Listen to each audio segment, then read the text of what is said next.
அதாவது தேவனுடைய பார்வையில் முக்கியமாய் தோன்றுகிற நீங்கள் செய்கிற வேலையில் தேவனுடைய பார்வையில் முக்கியமாய் தோன்றுகிறது எது அப்படின்னு கேட்டு பாருங்கள். நீங்கள் செய்கிற வேலையில் தேவனுடைய பார்வையில் முக்கியமாய் தோன்றுகிறது எதுன்னு கேளுங்க.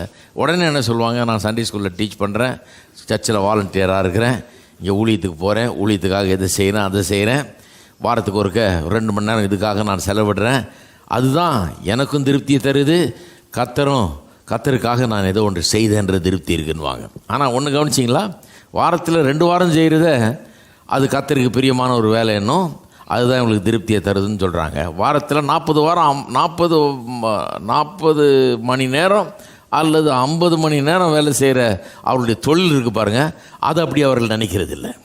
அது கர்த்தருக்கு பிரியமானது, அதை செய்கிறதன் மூலமாக நான் கர்த்தருக்கு ஊழியம் செய்கிறேன் அல்லது கர்த்தருக்கே சேவை செய்கிறேன், கர்த்தர் சொன்ன காரியத்தை நான் செய்கிறேன்றதை அவர்கள் பேசுகிறதே கிடையாது. அதாவது 40 மணி நேரம் வேலை செய்கிற குறைஞ்சது என்னுடைய தொழிலை நடத்துகிறேன், அது நான் கர்த்தருக்கு செய்கிறதா நினைக்கிறது இல்லை. ஏதோ சர்ச்சில் போய் 1 மணி நேரம் வாலண்டியராக இருந்தால் அதை நான் கர்த்தருக்கு செய்கிறதா நினைக்கிறோம். அப்படிப்பட்ட ஆளுகளை பார்த்தீங்கனாலே ஒன்று கண்டுக்கலாம். நீங்கள் 16ஆவது நூற்றாண்டில் எப்படி இந்த சத்தியத்தை குறித்து ஒன்றும் தெரியாமல் இருந்தாங்களோ அதே போல் இவர்களுக்கும் இந்த சத்தியத்தை குறித்து ஒன்றுமே தெரியல. அது எப்படி 40-50 மணி நேரம் வேலை செய்கிறீங்க ஒரு வாரத்துக்கு, இது கடவுளுக்கே ஒரு ஏற்றதே கிடையாதா? கடவுள் இதை நல்லதாகவே பார்க்குறது இல்லையா? கடவுள் இதை மேன்மையாகவே நினைக்கிறது இல்லையா? கடவுளுக்கு இதுக்கு சம்மந்தமே இல்லையா? ஏதோ கோயிலில் போய் 1 மணி நேரம் செய்கிற வேலை தான் கடவுளுக்கு ஏற்றதா? அதில் தான் அவர் பிரியமாக இருக்கிறாரா? அந்த ஆட்டிடியூடே என்ன காமிக்குது, வேலையை குறித்து நாம் இன்னும் புரிந்து கொள்ளவே இல்லைன்னு. அப்படிப்பட்ட ஜனங்கள் பாருங்கள், எல்லாருமே அதில் இருந்திருக்கிறோம். நான் கூட அப்படி நினச்சிருக்கிறேன். அப்படி நினைக்கிற ஜனங்கள் பொதுவாக கிறிஸ்தவ ஊழியம் செய்கிறவர்கள், முழு நேர ஊழியத்தில் இருக்கிறவர்களை பார்த்து கொஞ்சம் பொறாமப்படுவார்கள். என்ன சொல்லுவாங்க, பரவாயில்லையா, நீங்கள்லாம் ஊழியத்துக்கு வந்துட்டீங்க, மனசார ஊழியம் செய்கிறீங்க, நான் கூட ஊழியம் செஞ்சால் ரொம்ப நல்லா இருக்கும்னு நினைக்கிறேன், ஆனால் நம்மளால் எங்கே செய்ய முடியுது, வயிற்று பிழப்புக்காக இந்த பாழா போன வேலையை செய்ய வேண்டியதாக இருக்குது, ஊழியத்தை செய்தால் எவ்வளோ நல்லாயிருக்கும், அது எவ்வளோ நல்ல மேன்மையான வேலை அப்படிம்பாங்க. அதுதான் பிரச்சனை. என்னென்னா, எல்லாருமே வேலை செஞ்சால் ஊர் என்ன ஆகுறது, எல்லாருமே ஊழியம் செஞ்சால் ஊர் என்ன ஆகுறது, எல்லாரையுமே ஊழியம் செய்கிறதுக்காக ஒன்றும் கர்த்தர் அழைக்கலை. மார்ட்டின் லூத்தர் என்ன சொல்கிறாரு, நீங்கள் ஊழிய வேலையில் இல்லாமல் உலக வேலையில் இருந்தால் கூட அதுவே ஒரு ஊழியம்தான்றார். அது ஒரு பெரிய பிரேக் த்ரூ ட்ரூத்தாக இருந்தது. அன்றைக்கு ஒரு பெரிய புரட்சியை ஏற்படுத்திய ஒரு சத்தியமாக இருந்தது. கலாச்சார மாற்றத்தை உண்டு பண்ணினது. அது புது விதமான ஒரு சமுதாயத்தை உண்டாக்கி ப்ராட்டஸ்டன்ட் ஒர்க் எத்திக்னு பேசக்கூடிய அளவுக்கு, இத்தனை நூற்றாண்டுகளாக பேசி பெருமைப்பட்டுக்கூடிய அளவுக்கு ஒரு புது விதமான சமுதாயத்தை, சிவிலைசேஷனை, சமுதாயத்தை, கலாச்சாரத்தை, கல்ச்சரை அந்த போதனைகள் ஏற்படுத்தினது. அதைத்தான் இங்கே நாம் பார்க்க போகிறோம். நாம் நினைக்கிறோம் 40-50 மணி நேரம் நான் வாரந்தோறும் வேலை செய்கிறேன், ஆனால் கடவுளுடைய பார்வையில் அதெல்லாம் ஒன்றும் இல்லைன்னு நினைக்கிறோம். கோயிலுக்குன்னு ஏதாவது செஞ்சால் அதுதான் கடவுளுக்கு செஞ்சதுன்னு நினைக்கிறோம். ஆனால் ப்ராட்டஸ்டன்ட் போதனை என்ன சொல்லுது, நீங்கள் எந்த வேலை செஞ்சாலும் அது கடவுள் உங்களுக்கு கொடுத்த ஒரு வேலை, கடவுள் உங்களுக்கு கொடுத்த பணி, அது கடவுளுக்குன்னு செய்கிற மாதிரி நீங்கள் செய்ய வேண்டும். All labour is Nobel. அதான் ப்ராட்டஸ்டன்ட் டீச்சிங். எல்லா வேலையுமே மேன்மையான ஒன்று. எப்போ அது மேன்மையான ஒன்று, அது தேவன் உங்களுக்கு கொடுத்த அழைப்பென்று எண்ணி அதை தேவனுக்காக நீங்கள் செய்வது என்று எண்ணி செய்தீர்கள் என்றால் அந்த வேலை மெய்யாகவே மேன்மையானது என்கிறார்கள். அது மட்டும் இல்லை, ப்ராட்டஸ்டன்ட் டீச்சிங்கில் சொல்கிறாங்க, எல்லா வேலையும் நீங்கள் ஒருவேளை ஒரு வேலைக்கு போகாமல் வீட்டில் இருந்து உங்கள் வேலை இந்த இருக்கிற இந்த 2-3 பிள்ளைகளை பார்த்துக்கிட்டு அந்த பிள்ளைகளை கவனித்து அவங்கள வளர்க்குற ஹவுஸ் ஒய்ஃப்னு சொல்கிறாங்களா, அப்படிப்பட்ட வேலையில் இருக்கலாம். இப்படிப்பட்ட ஆளுகளில் புருஷன்மார் என்ன சொல்லிடுறாங்க, ஒன்றும் இல்லைங்க, சும்மா தான் இருக்கிறாங்க, வீட்டில் தான் அப்படின்றாங்க. அது ஒன்றும் வேலை இல்லாத மாதிரியும், இவர் மட்டும்தான் வேலை செய்கிற மாதிரியும், அந்த அம்மா வேலையே செய்யாத மாதிரியும். ஆனால் மார்ட்டின் லூத்தர் என்ன சொல்கிறாரு, அது ஒரு பெரிய வேலை. ஒரு பிள்ளைய வளர்க்குறது எவ்வளோ பெரிய வேலை தெரியுமா? வளர்த்து ஆளாக்கி காமிங்க, ஒரு ஆள்கிட்ட கொடுத்து பாருங்கள் என்ன ஆகுதுன்னு. அது பெரிய வேலை. அதுக்குன்னு சில திறமைகள், தன்மைகள்லாம் கொடுக்கப்படுது, ஆண்டவர் கொடுக்குறாரு. அதுக்காக உட்காந்து அதை வளர்க்குறாங்க. அதை ரொம்ப நம்ம சீப்பாக நினச்சிட முடியாது. இந்த ப்ராட்டஸ்டன்ட் டீச்சிங்கை புரிஞ்சுக்கிட்டா இதெல்லாம் புரிஞ்சிடும். நம்ம அவர் என்ன சொல்கிறாரு, நீங்கள் வீட்டில் உட்காந்து 2 பிள்ளைகளை பார்த்துக்கிட்டு அவங்கள வளர்த்துற வேலையில் இருந்தீங்கன்னா கூட அது கூட தேவன் உங்களுக்கு கொடுத்த அழைப்பு. அப்படி எல்லா வேலையுமே, ஒரு தச்ச வேலை செய்தாலும், எலக்ட்ரிக்கல் வேலை செஞ்சாலும், டாக்டராக இருந்தாலும், லாயராக இருந்தாலும், டீச்சராக இருந்தாலும், எல்லாமே மேன்மையான வேலைகள் தான். ஏன்னா கடவுள் அதற்குரிய தாளந்தை உங்களுக்கு கொடுத்துருக்காரு, உங்களை அழைத்திருக்கிறாரு, ஒரு இடத்துல உங்களை வச்சிருக்கிறாரு. அவருக்காக செய்கிறதாக எண்ணி நீங்கள் அதை செய்தீர்கள் என்று சொன்னால், நீங்கள் சர்ச்சில் போய் ஒரு ஒர்க் பண்ணுறத போலவே இதுவும் தேவனுடைய பார்வையில் தேவனுக்கு ஏற்றதாக இருக்கிறது. ஏனென்றால் எல்லா வேலையுமே மேன்மையானது என்று வேதவசனம் போதிக்கிறது. ஏன் அவங்க சொல்கிறாங்க? 3 காரியம். 1, எல்லா வேலையுமே தேவனை மகிமைப்படுத்துகிறது. 2வது, எல்லா வேலையின் மூலமாக பொதுவான நன்மை எல்லாருக்கும் உண்டாகிறது. ஒரு மனுஷனுடைய வேலையினால் பொதுவான நன்மை எல்லாருக்கும் உண்டாகிறது. 3வது, தேவனுடைய ராஜ்யம் வளருகிறது, பெருகிறது. அந்த மனுஷன் மூலமாக தேவனுடைய நாம மகிமை உண்டாகுது. காமன் குட், பொதுவான நன்மை, எல்லாருக்கும் நன்மை உண்டாகுது. அது மட்டும் இல்லை, தேவனுடைய ராஜ்யம் வளருது. தேவனுடைய ராஜ்யம் வளருதுன்னா தேவனுடைய ஆளுகை, தேவனுடைய காரியங்கள் எங்கும் பரவ ஆரம்பிக்கிறது. நீங்கள் பல இடங்களில் வேலை செய்கிறீங்க, அங்கெல்லாம் இந்த இயேசு கிறிஸ்துவை குறித்த இந்த மனம் அங்கே வீசும். உங்கள் வேலையின் மூலமாக, உங்கள் தொழில் மூலமாக அந்த மனம் அங்கே வீச ஆரம்பிக்கும். தேவனுடைய ராஜ்யம் எங்கும் பரவ ஆரம்பிக்கும். சரி, அப்போ அதுக்கு தான் நான் போன வாரம் சொன்னேன் இல்லையா, நம்ம உப்பாக வெளிச்சமாக வச்சுருக்காரு இந்த உலகத்தில். நீங்கள் பூமிக்கு உப்பாக இருக்கிறீங்கன்றாரு. அதனால தான் சன்னியாசம் போயிடக்கூடாது, ஊரை விட்டு காட்டுக்கு போயிடக்கூடாது. சிலர் நினைக்கிறாங்க அது ரொம்ப மேன்மையான வாழ்க்கைன்னு. ஒருத்தர் சொல்கிறாரு, நீங்கள் என்னையா கோட்டு சுட்டு போட்டுக்கிட்டு இந்த கோயிலில், ஏர் கண்டிஷன் கோயிலில் பிரசங்கம் பண்ணிகிட்டு இருக்கிறீங்க. அவர் பாருங்கள் எல்லாத்தையும் திறந்துட்டு வந்திருக்கிறார்.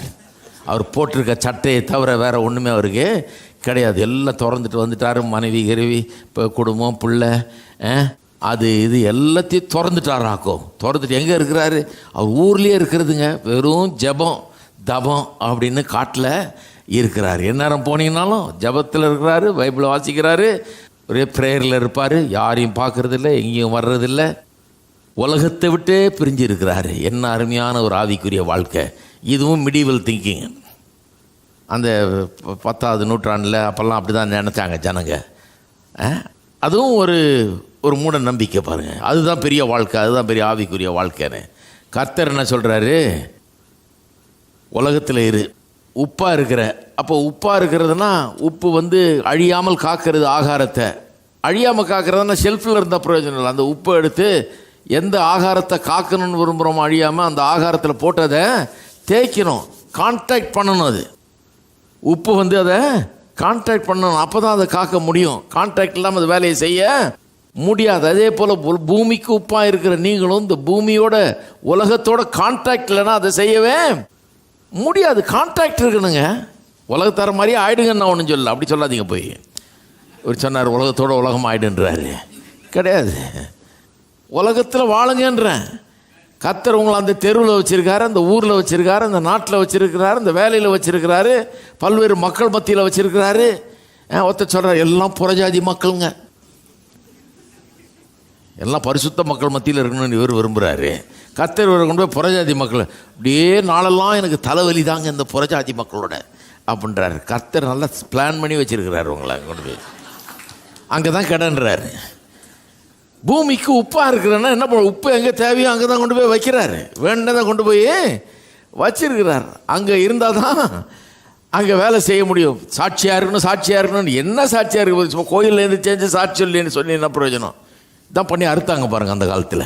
சாட்சியெல்லாம் கோயிலில் தான் சொல்லுவாங்க. மைக்கை கூட சாட்சி சொல்கிறேன், எந்திரிச்சு ஒரு ஜெபம் பண்ணி கர்த்தருக்கு ஸ்தோத்திரம் ஒரு பாட்டு பாடி அப்புறம் சாட்சி சொல்லி அப்புறம் ஒரு பாட்டு பாடி ஜெபம் பண்ணி முடிப்பாங்க. ஒரு ஆராதனையும் நடந்துடும். வாரம் வாரம் இது நடக்கும். இப்படி சாட்சியாக இருக்க சொல்லுது. உலகத்தில் இருக்க சொல்கிறாரு, போய் அங்கே வேலை செய்கின்றாரு, சமுதாயத்தோட கலந்துருன்றாரு. அப்போ தான் பூமிக்கு உப்பாக இருக்க முடியுன்றாரு.